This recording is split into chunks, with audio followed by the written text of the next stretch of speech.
yesterday was not dissent. They weren't protesters. They were a riotous mob, insurrectionists, domestic terrorists. We don't have a domestic terrorism law. We don't have many of the tools to battle domestic terrorism. I think it's time that we had a domestic terrorism statute. The people who stormed the Capitol definitely need to face consequences. They're filled with hate, but we should not call them terrorists, and we should not pass new anti-terrorism laws. Can I act funny? Yeah. In 2005, I was 16 years old. My apartment was raided by the NYPD Terrorism Task Force, FBI. They came, ripped the blankets off my head. My father and I were detained and put in handcuffs. The government suspected me of being a potential suicide bomber. Ooh, I was trying to avoid my emotions, depression, fear, anger. I didn't do anything wrong, and I was still treated as a criminal. I was honestly just a 16-year-old, typical 16-year-old. My grades were great. My friends were awesome. I was into boy bands.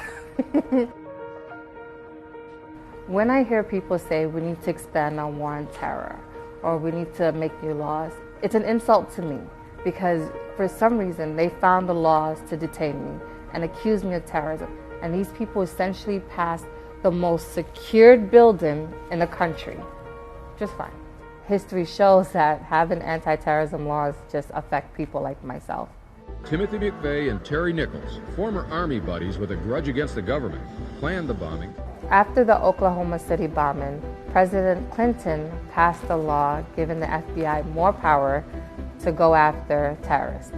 The law didn't go after people that look like the Oklahoma City bomber. From now on, we can quickly expel foreigners who dare to come to America and support terrorist activities.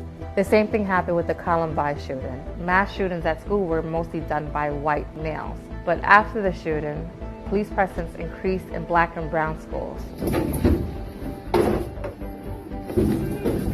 I want to call these white supremacists who stormed the Capitol terrorists, but calling them terrorists just gives law enforcement and other elected officials the ammunition to call peaceful protesters terrorists. People that look like me, who are brown, Muslims, black, those are the ones who are going to actually be punished. We don't need new laws to deal with white terrorists. The laws are there. It's whether you want to apply it to certain people or not.